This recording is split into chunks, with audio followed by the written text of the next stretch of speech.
সুজিত বসুর পুজো থেকে আসুন দক্ষিণের অরূপ বিশ্বাসের পুজোতে আপনাদের নিয়ে যায়। বুঝতেই পারছেন সুরুচি সংঘ। আমি দীপক এইটা জানতে চাইছি, সুরুচি সংঘের সঙ্গে চমক কতটা ওতপ্রোতভাবে জড়িয়ে রয়েছে, আজকে কি চমক? দেখো, সাম্প্রতিক কিছু বছর ধরেই সুরুচি সংঘের পুজোর একটা বিশেষ আকর্ষণ হয়ে উঠেছে। এবছরও তার ব্যতিক্রম হয়নি। এবছর তোমাকে দেখাই, এবছর থিম যেটা তারা করেছে সেটা হচ্ছে পুরনো সেই দিনের কথা, অর্থাৎ ফেলে আসা দিনগুলো আমাদের আকর্ষণ করে, আমাদের টানে, আমাদের ভাবায়।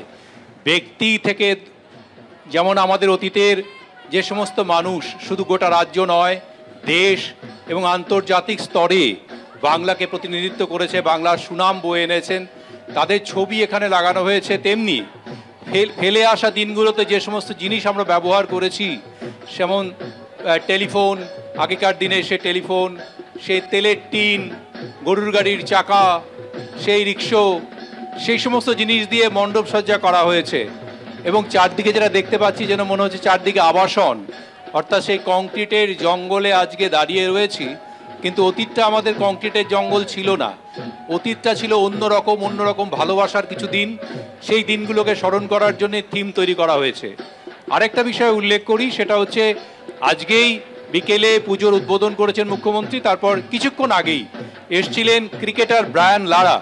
তিনি এসে মণ্ডপ দেখলেন, দর্শনার্থীদের সঙ্গে কথা বললেন এবং এখানে দাঁড়িয়ে তিনি যাওয়ার সময় বলে গেলেন যে এই রাজ্যের বাঙালির জন্যে সুখ শান্তি কামনা করে গেলেন তিনি। এবং তার অভূতপূর্ব একটা অনুভূতি হলো, খুব ভালো লেগেছে তার এই মণ্ডপ ঘুরে, দর্শনার্থীদের সঙ্গে কথা বলে, প্রতিমা দেখে তার খুব ভালো লেগেছে, সেটাও ব্যক্ত করলেন তিনি। আমরা এই মুহূর্তে যেটা দেখতে পাচ্ছি যে প্রচুর মানুষ সেখান দিয়ে যাচ্ছেন। এখানে স্বেচ্ছাসেবকরা নিয়ন্ত্রণ করার চেষ্টা করছেন ভিড়। প্রতিমা অনিন্দ সুন্দর হয়েছে।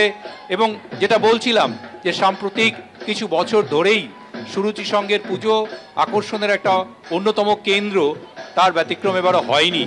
ফলে স্বভাবতই দূর দূরান্ত থেকে মানুষ আসছেন পুজোতে। এই কটা দিন আনন্দ উৎসবের মধ্যে যারা মারতে চান তারা দূর দূরান্ত থেকে এসেছেন এখানে এবং প্রকৃতির ভ্রুকুটিকে উপেক্ষা করেই এসছেন।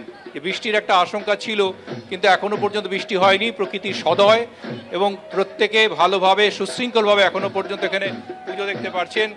এবং যেটা আবারও বলি একবার, সেটা হচ্ছে ব্রায়ান চার্লস লারা এখানে আসার পর ব্যাপক উদ্দীপনা তৈরি হয়েছিল দর্শকদের মধ্যে।